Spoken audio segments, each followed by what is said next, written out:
Thanks for that amazing overflow and opening blessing from Rochelle and Mark and all that is to come, because this service today is going to knock your socks off. Good morning. Welcome, everybody. I'm Louise Green, your Minister of Congregational Care. And we invite you into a different kind of worship this morning. A beautiful and moving space, as always, but with many voices. Our theme explores the blessing boomerang, by which I mean the natural reciprocity of care. When you offer care with love, it impacts you. When you give to others with generosity, it changes you. And so our messages will be in text and song, video clips of multi-gen voices, and the wise eloquence of many, many All Souls folks collaborating. If we have any sound issues again, just breathe and hang in, because you will not want to miss it. Brother David Steindl-Rast wrote, "In daily life, we must see that it is not happiness that makes us grateful, but gratefulness that makes us happy." And so by cultivating gratitude as a kind of strong intention and a focused practice, we help create the very world we want to experience.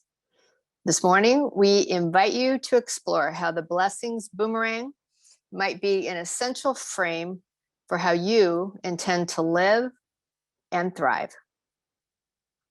We light the chalice flame each week as a symbol of our Unitarian Universalist emphasis on the inherent worth and dignity of each being.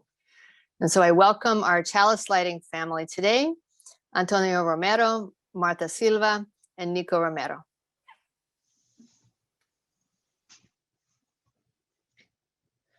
We rejoice together in the comfort of community, the nurture of friendship, the pleasures of being, the joys of marvelous achievements. We kindle together our chalice, a symbol of love and justice.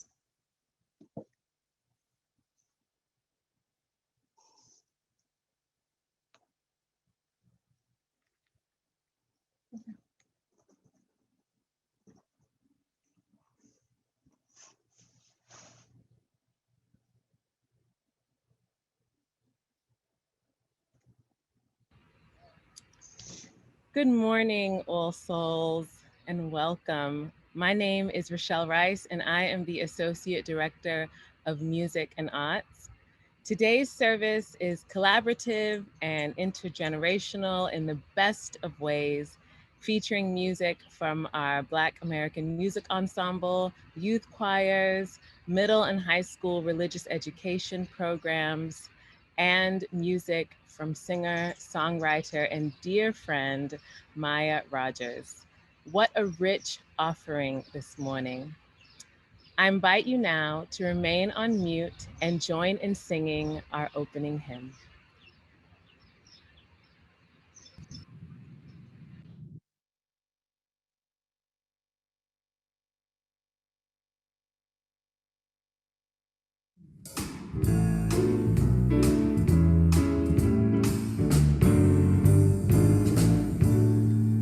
This joy that I have, the world didn't give to me. This joy that I have, the world didn't give it to me. Oh, this joy that I have, the world didn't give it to me. The world didn't give it, the world can't take it away. Ooh, this strength I have. Oh, the world didn't give it to me. The world didn't give it to me. Well, the strength, the world didn't give it to me. Ooh, this strength that I have, the world didn't give it to me. The world didn't give it, the world can't take it away. This love that I have, the world didn't give it to me. The world didn't give it to me. Oh,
Welcome to All Souls Church. My name is James Plazer, he, him pronouns. And not only am I the Associate Director of Religious Education for our children and youth, but I'm also your worship associate for today. And we welcome all who have joined us this morning, especially if you're joining us for your very first time. We are now a global church and a global community where our name, All Souls, says it all. Here we seek to create a community where all people of all races, creeds, sexual orientations, gender expressions, and all abilities, where all people are welcome at the table of God's love and human fellowship. Our mission at All Souls is to build what Dr. King called beloved community, a diverse, spirit-filled, justice-seeking community that bears witness to the unity of the human family. So again, I offer our warmest welcome to all visitors and guests. If you'd like to be included on our mailing list, please use the chat function to send a direct message to Gary Penn, our membership director. In an effort to acknowledge and support Indigenous communities, it is important to recognize the people who have lived on the land where our church now stands. The closest village was Nacotchtank, from which the name Anacostia is derived. They were part of the Piscataway group of tribes. We acknowledge that Indigenous people were here before us, are here with us now, and will continue to be with us as we look forward to the future. Let's take a moment of silence to reflect on whose land we each reside in our individual and collective locations around the US and our planet Earth.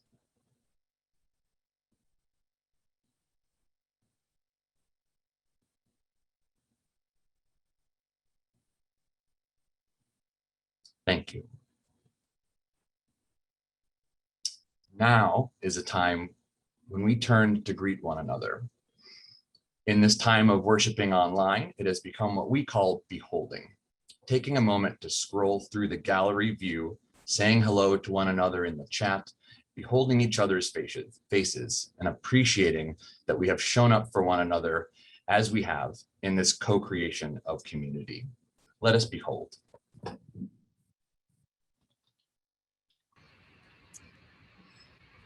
Hello, everyone. Me again.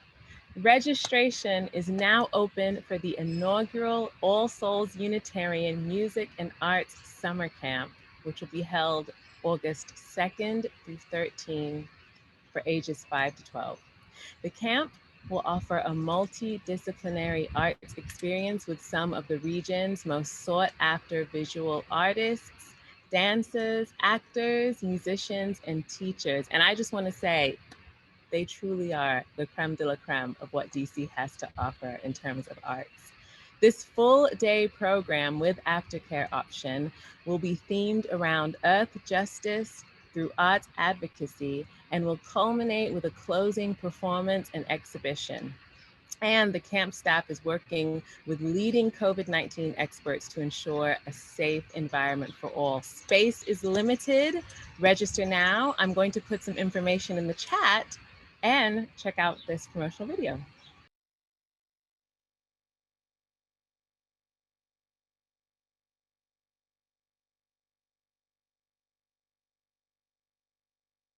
I'm Jen Heyman, Director of Music and Arts. My name is Rochelle Rice, Associate Director of Music and Arts. My name is Dante Pope, Camp Director for All Souls UU Arts Summer Camp. As Camp Director, I'm committed to creating an environment of learning and play through arts integration. Our summer camp will provide participants with hands-on experience with advocacy, music theater, arts and craft, and more. The camp will culminate in a performance of a multidisciplinary arts experience that reflects our values as a diverse, spirit-growing, justice-seeking community.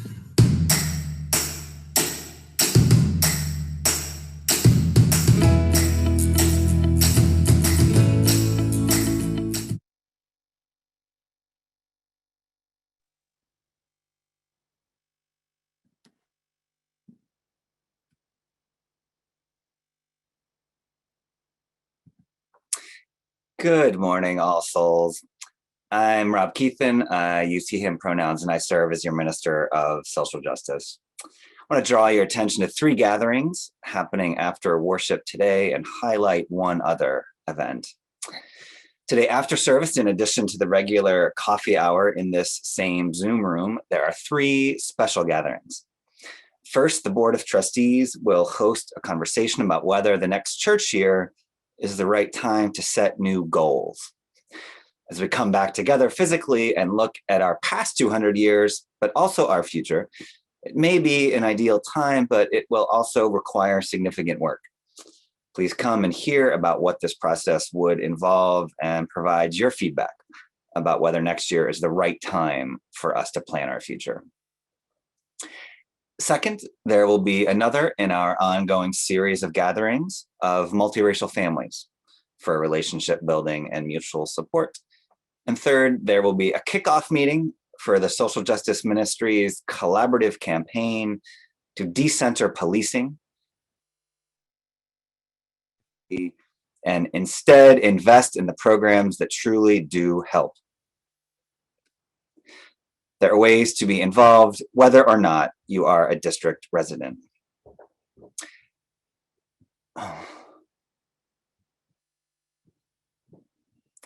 Zoom info for each of these gatherings is in the chat and will be reposted at the end of the service. Looking further out, please mark your calendars for the church's annual meeting on Sunday, June 6th from 1 to 3 p.m. on Zoom. As a Congregationalist church, we, the congregation of All Souls, have ultimate control over our own affairs. So please come to the annual meeting to hear reports, elect new officers, adopt a budget, and take other governance steps. All are welcome to attend. To vote, you must be a member of the church and have made a donation in any amount within the last 15 months. We hope you will attend. Registration is required. More details to follow. We turn now to our pastoral concerns. We have many situations of ongoing care taking place at All Souls, and just one to name publicly this morning. Our hearts go out to Pamela Spratlin, whose wonderful father, Dr. Thaddeus H. Spratlin, died peacefully on Tuesday, May 18th, just 10 days shy of his 91st birthday. We are grateful that Pamela was able to be with him in Seattle for his final weeks and send love to her and her entire family. And in the silence that follows, please say aloud the names of those you carry on your heart this morning.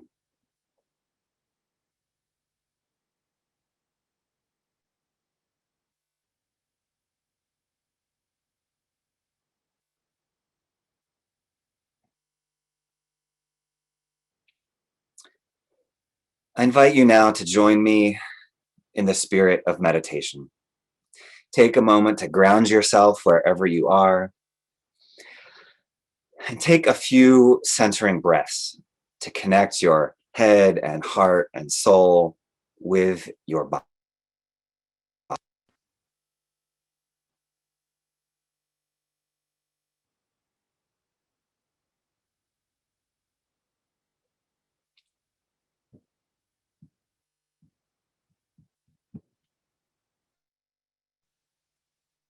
There has been so much in this last year that was beyond. There has been so much in this last year that was beyond our control. Shortages and outages, restrictions and rules that forced everyone to change or limit or altogether stop certain aspects of our lives. There was so much that we could not choose, so much that we could not do. Let's take a few breaths to let go of what we could not and cannot control.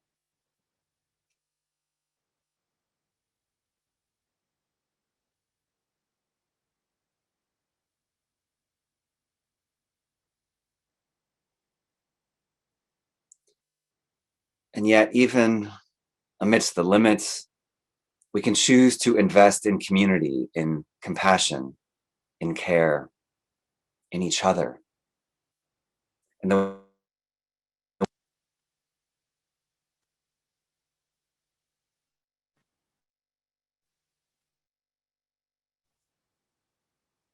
my heart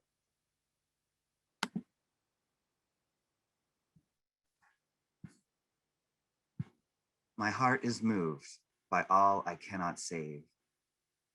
So much has been destroyed. I have to cast my lot with those who age after age, perversely, with no extraordinary power, reconstitute the world. So let's take more breaths and hold a time of silence for compassion, for community, for casting our lot together.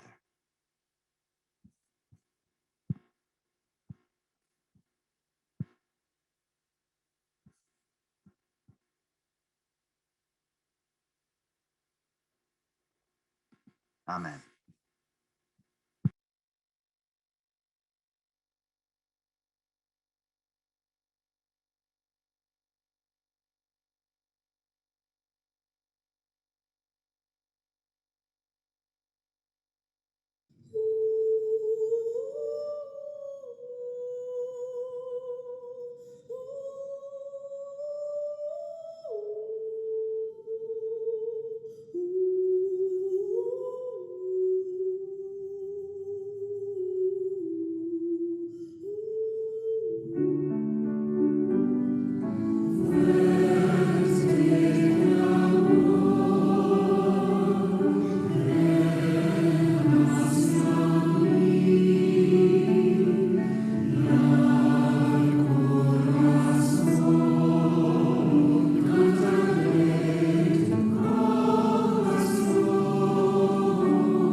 Our reading this morning is from a book called Spirit Walking by Evelyn Reisdijk. When we experience deep feelings of love, compassion, or appreciation, we radiate coherent frequencies throughout our bodies, promoting health and vitality.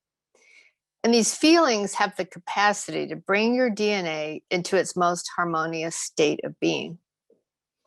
This state is consistent with improved immune and cellular function, that is, optimum health.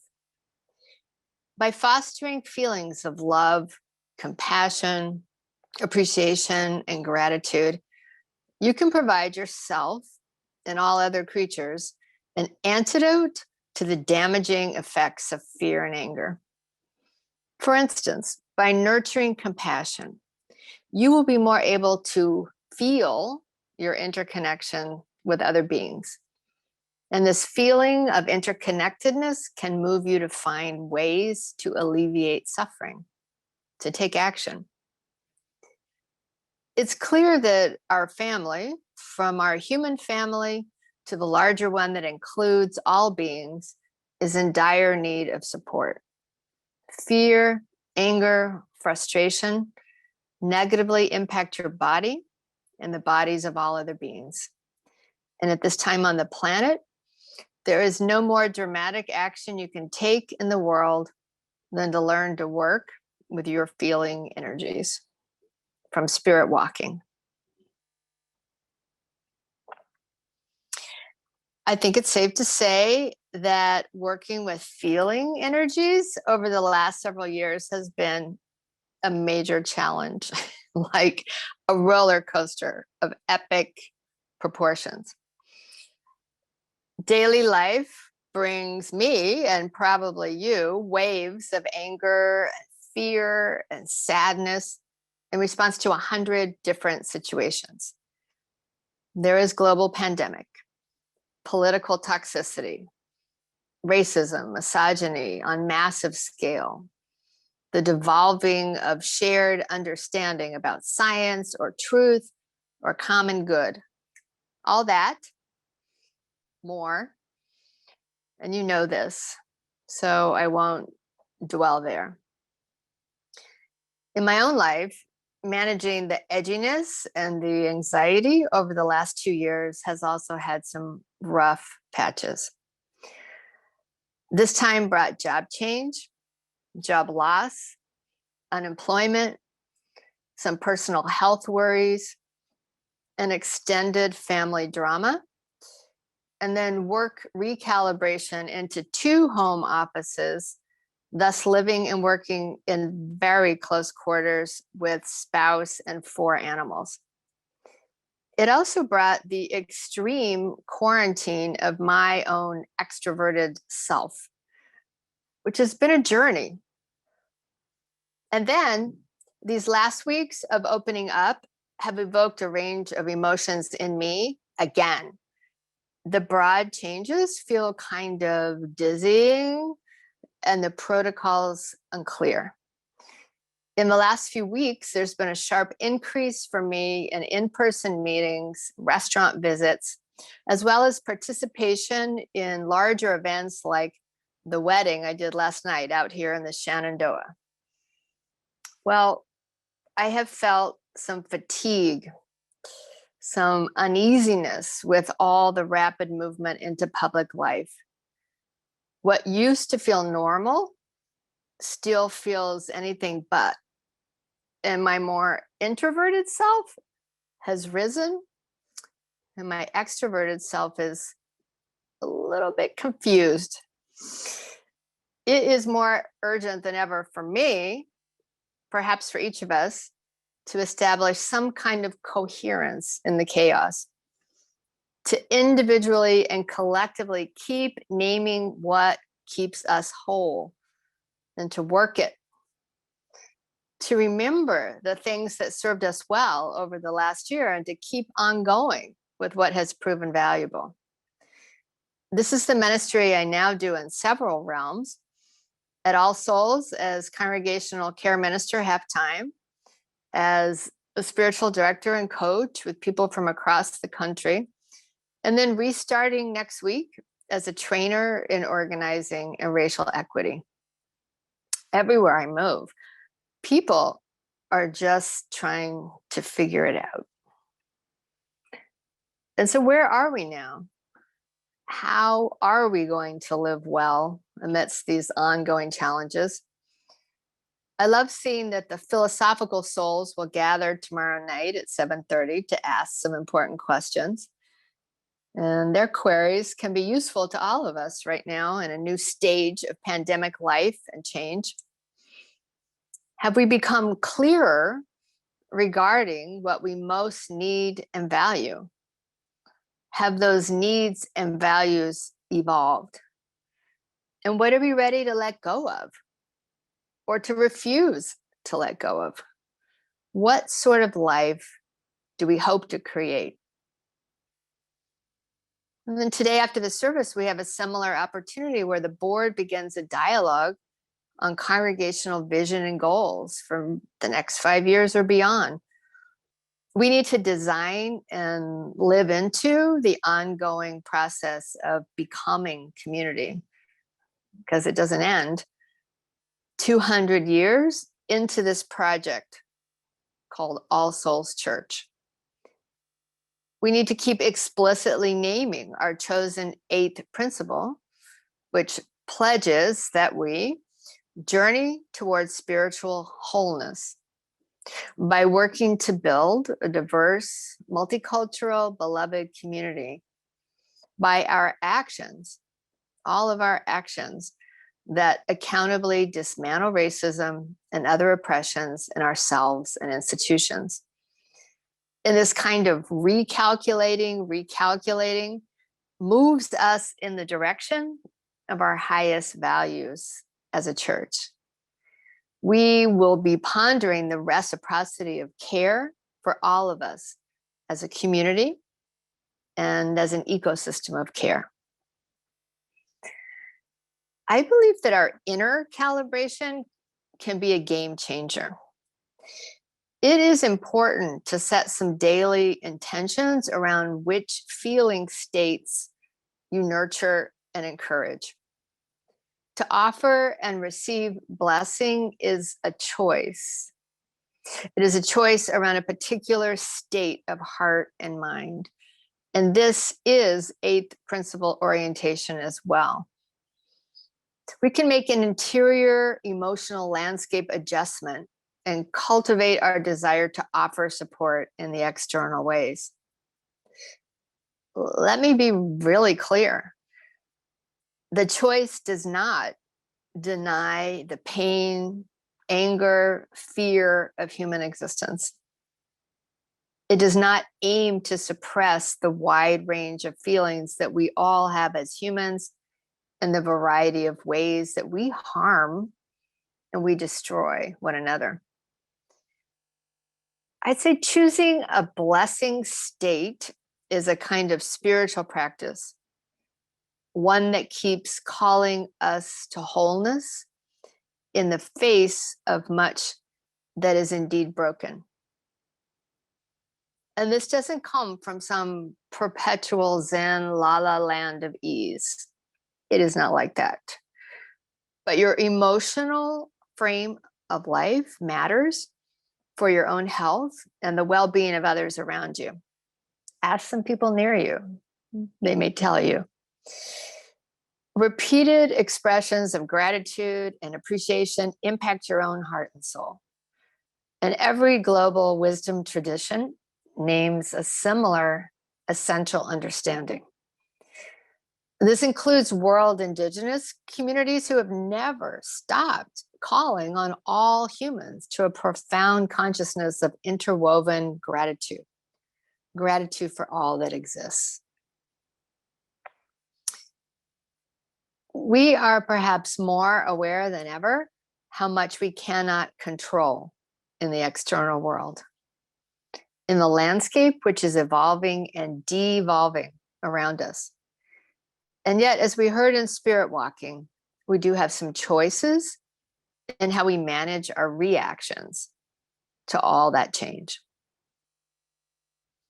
Spirit Walking said, when we experience deep feelings of love, compassion, or appreciation, we radiate coherent frequencies throughout our bodies, promoting health, promoting vitality. You can provide yourself and all other creatures, an antidote to the damaging effects of fear and anger.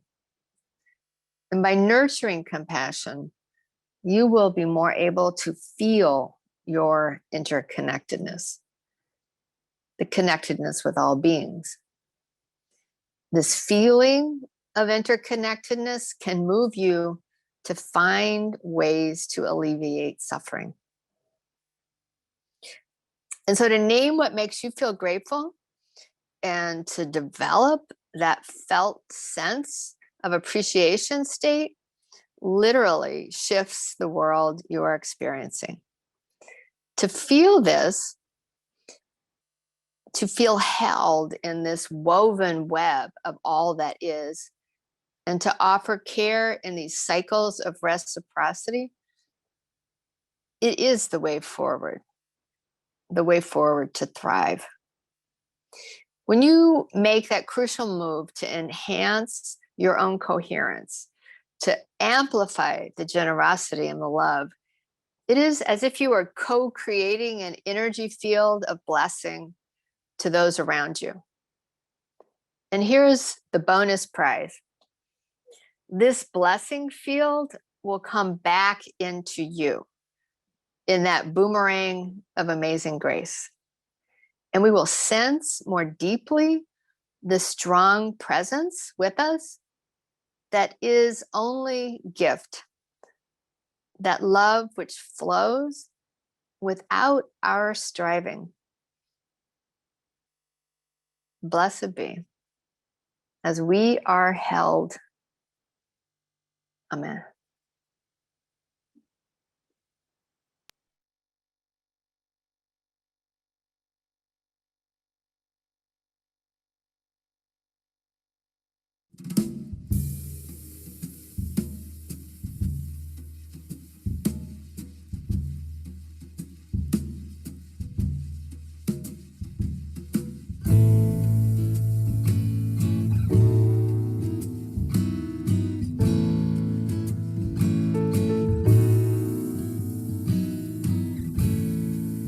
Standing in the power of it, I have everything I need.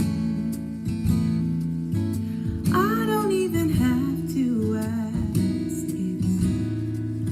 It's as simple as the air I breathe. Close my eyes to feel it stronger. I no longer need to fear. Truth is, you have always been here waiting. The present is so clear. The water below, blue sky above. I'm held. Sun takes the day, moon brings the tide. I'm held. Isn't it enough to know that love's in all that happens here? See it glowing on my skin and sense it in the atmosphere. I wanna keep this feeling burning in my heart. Savor every sacred drop. Shine a light on this perfect moment. Don't ever let it stop. The water below, blue sky above. I'm held. Sun takes the day, moon brings the tide. I'm held. Water below, blue sky above. I'm held. Sun takes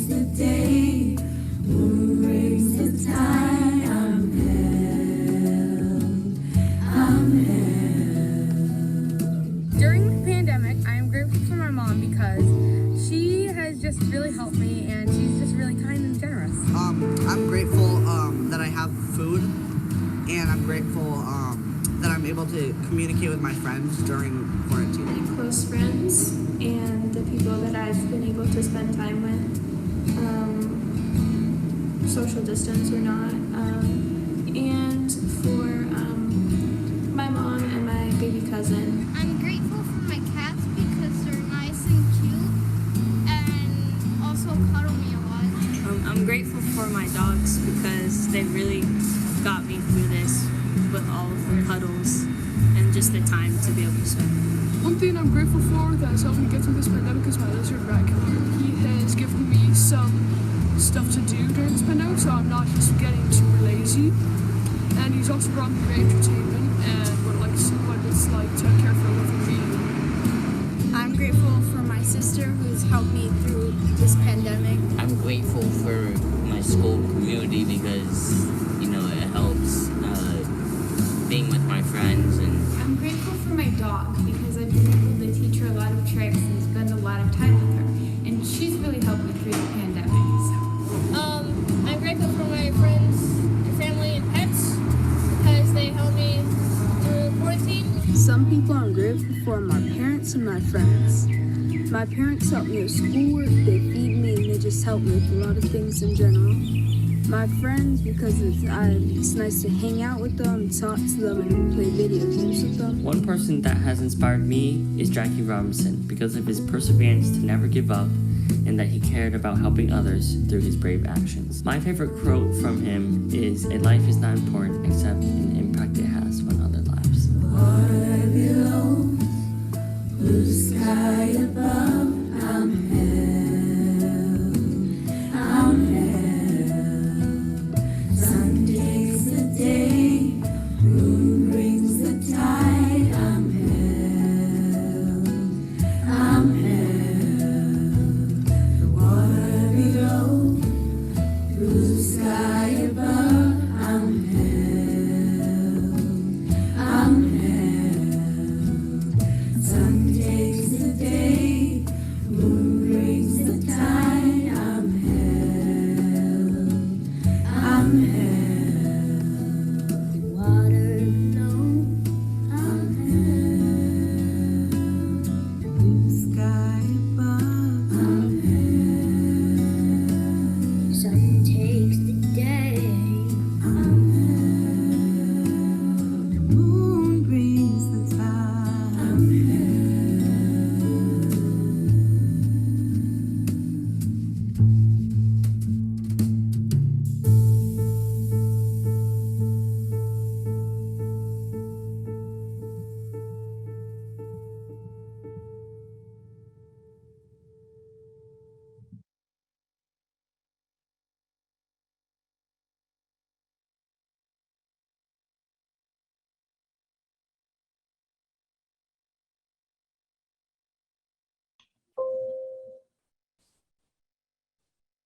Now is the time in our service when we consider how much this church means to us and how we can give back to our community. Because the format of today's service was a little different, I'll invite you with Reverend Louise's blessing on a medium-length stroll with me before we arrive back on some familiar ground. Okay. Now, most of you know that in my current role at All Souls, I work with our young people, most especially our middle and high school students. Believe it or not, it is the end of my 8th year with our high school youth. It's likely that many of you know I'm also on a slow winding path through seminary and working toward one day, if and when the stars align, becoming a UU minister. Now, although it's not a secret, probably far fewer of you know I'm also an alcoholic who's been in recovery for over 17 years. Let's just say that as a teenager and into my young adulthood, I simply found it too painful to, I think Louise's phrase was, work with my feeling energies. But drugs and alcohol worked to numb the wells of pain and fear and anxiety that I battled with every single day. Problem was, they were also killing me. And thankfully, a fellowship called Alcoholics Anonymous existed. And I knew about it, and I knew I needed to go there. But I was terrified, mortified, embarrassed, and I felt like the biggest failure. I was 23 and had these grand plans for my future, but I couldn't even stop drinking without a whole rigmarole. But a friend who was newly sober themselves thankfully brought me to a meeting. And what I found there changed my life forever. The people in that fellowship, they had been where I had been. They weren't afraid to share themselves, which made me feel safe to open up myself and to grow, and to change. It turns out that not only did they know how to stop my drinking, but that they could teach me how to live. And it's really a magnificent alchemy, and it's concordant with what you can find in most every spiritual tradition around the world. For our purposes, we don't even need all 12 bullet points to illustrate this, but if you are doing 12-step recovery, you do need to do all 12. 1, surrender to something, anything you can trust. Be humble.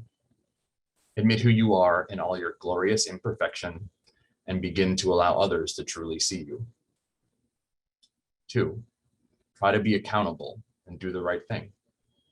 Invest in relationships with people who help you grow. Tell them about your mistakes and what scares you, and take a lot of their advice, maybe probably almost all of it. 3, when you mess up, just admit it. Do what you can to put things right and try to learn for the future. 4, start helping other people in whatever way you can, big or seemingly small. Find ways to contribute to other members or to the collective. It helps the group, and it definitely helps you. Working with our young people, I do my best to practice the principles I learned there in AA. And truth be told, I'm often very doubtful about my ability to live up to those seemingly very lofty standard that I just voiced there. But I do know that my own troubled youth, which was once really a source of a lot of shame, has taught me the humility that now seems quite an asset.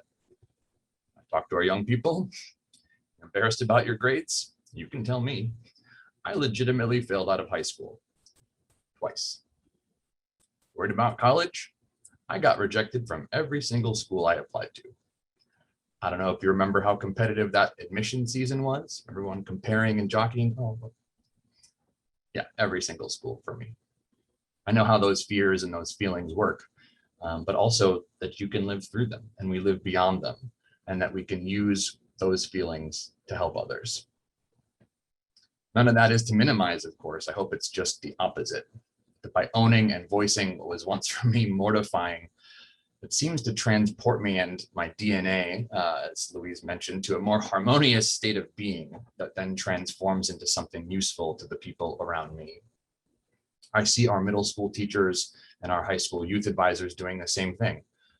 Honestly, sometimes a far better job at simply being present with the students and their experiences. So their stories are not mine to tell. The best and most rewarding thing is to see how our young people are already often practicing these principles themselves in a very UU radical hospitality kind of way.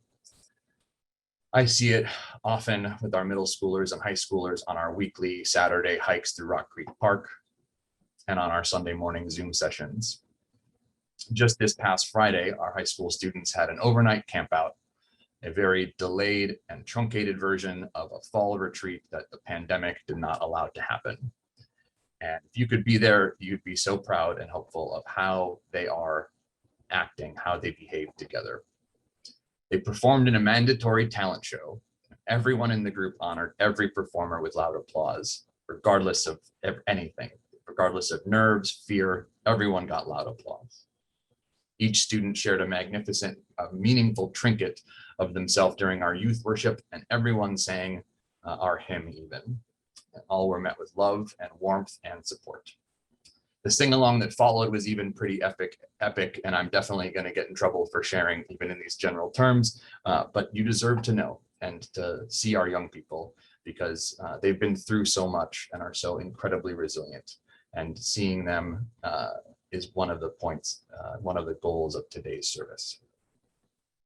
If we adults are wise enough to listen, we benefit greatly from our young people's example. We can see them taking risks, trying new things, learning to take care of themselves while showing up for one another as best they can. They're trying new ways of looking at the world, admitting what they don't know, sharing joy with their peers.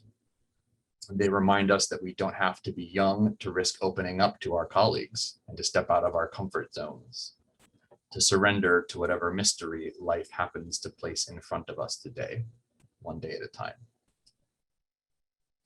So alongside the amazing work of Rochelle and Jen with the children's and junior choirs, Dolores and I and all our RE volunteers strive with all our hearts to make absolutely certain that each and every one of our young people feel not only welcome, but loved. Because in feeling loved, we know that we are safe enough to risk being our true selves and to dare to become our best selves. That is the promise and the possibility of a place like All Souls, a place where all of us, whether we feel younger or older, whether we feel completely together right now or utterly broken, whether we failed out of high school more or fewer times than twice, this is a place where we declare that all should be able to feel the love and belonging that allows us to risk being our true and best selves. After one of the hardest years in any of our lives, we need this place more than ever. This morning's offering will now gratefully be received.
Okay, you all, even after this very beautiful reminder of the light of the soul and divinity defined, there is more. We move now to our multi-voice benediction and song, a little delayed by our technical difficulties up front. The song is Powerful Medicine. It will take you even higher, and a warning, some of you are gonna need Kleenex because your feeling energies are just gonna overflow. Many creative spirits of all ages are about to name how they keep going on amidst all kinds of change in this musical masterpiece of pandemic resilience. And deep thanks again to all those who created this service. I am astounded and grateful for my colleagues, and just appreciate the privilege of being in this circle. Here is our WISE video for the ages, the All Souls version of the Keep Going On song.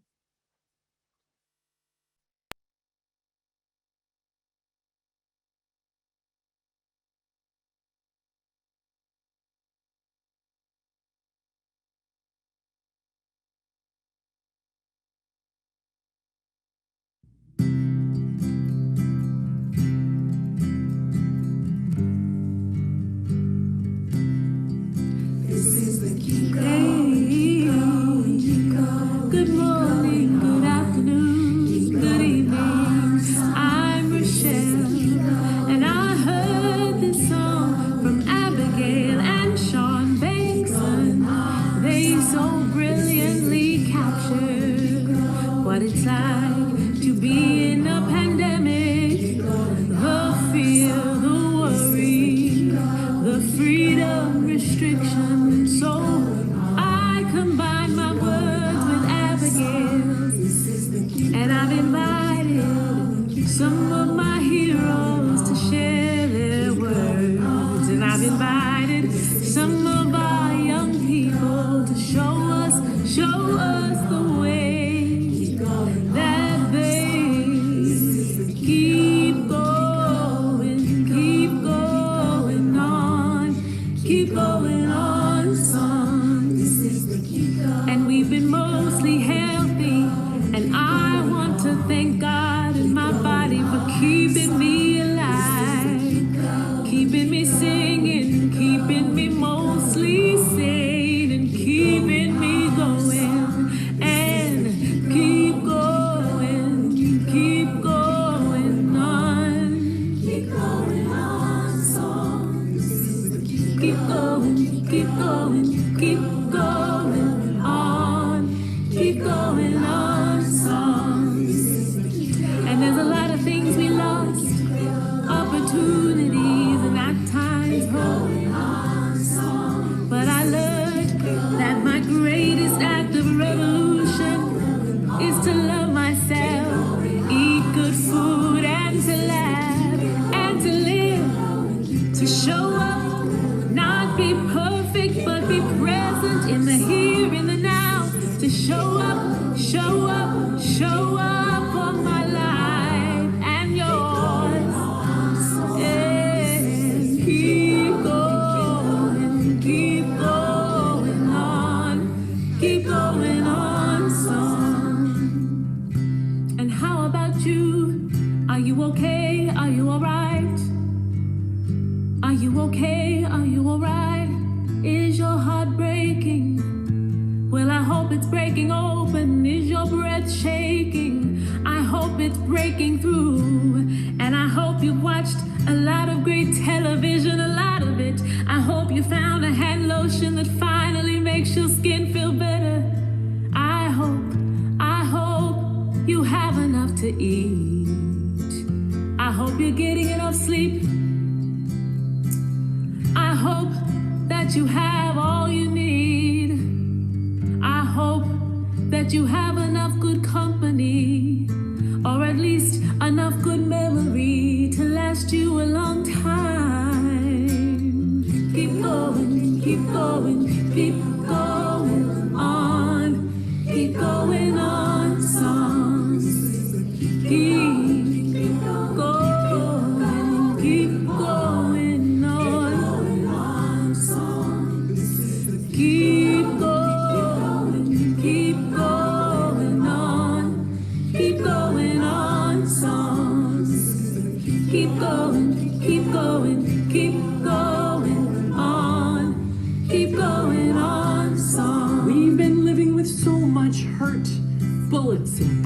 is hurling, so many painful feelings swirling. It's hard to believe that something else might be unfurling. We've spent so much time yearning, burning, churning, but finally, I think that we're learning that we are a great wind-tossed tree fed by a stream. 'Cause even through these terrible layers of screens, I can love you and you can love me. I got my Fauci ouchie, that's what I'm supposed to do. But let me tell you about something that's helping me get through. I'm getting lots of shots. Now don't you call me mad. I'm shooting live right through this lens. Now smile, don't look so sad. You got to keep going. Keep going. Keep going. Keep going, keep going, keep going on. Keep going on, songs. Keep going, keep going on. Keep going, keep going, keep going on. Keep going on, songs. It's been a tough year, a learning year. Well, how have I coped? Well, I made a list. Husband, Jim, great. Solitude, okay. Zooming to connect. Gratitude journaling, things like nature and routine and exercise. And All Souls Church just kept me going. Wonderful worship services, other board members, choir, Roots and Wings classes. Can we keep what's going, what was good, another year? Can we learn from the past? So hope so. Can't wait to get in person again with all of you. Compassion is not a limited resource. Shower it on yourself. Shower it on others. There is no scarcity here, only abundance. There is no need to even score. Because there are no scores. It is not going on, against. Keep going, keep going, keep going on. I am avoiding being showered by compassion. Keep going on, songs. Keep going, keep going, keep going on. Keep going on, songs. What a year it's been. So much sadness and loss, friends and family, time with one another, touch, human touch. Remember hugs? I remember hugs, and I long for a joyful hugging world. Because right now, I'm broken.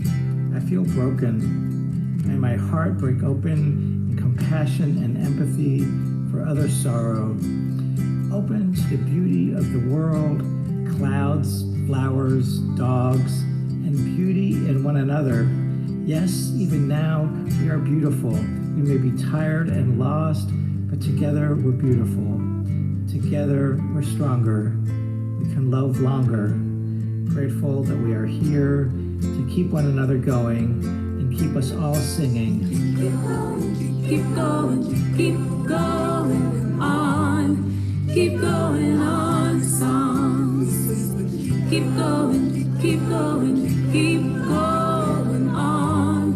Keep going on, songs. Keep going, keep going, keep going on. Keep going on, songs. Keep going, keep going, keep going on. Keep going on, songs.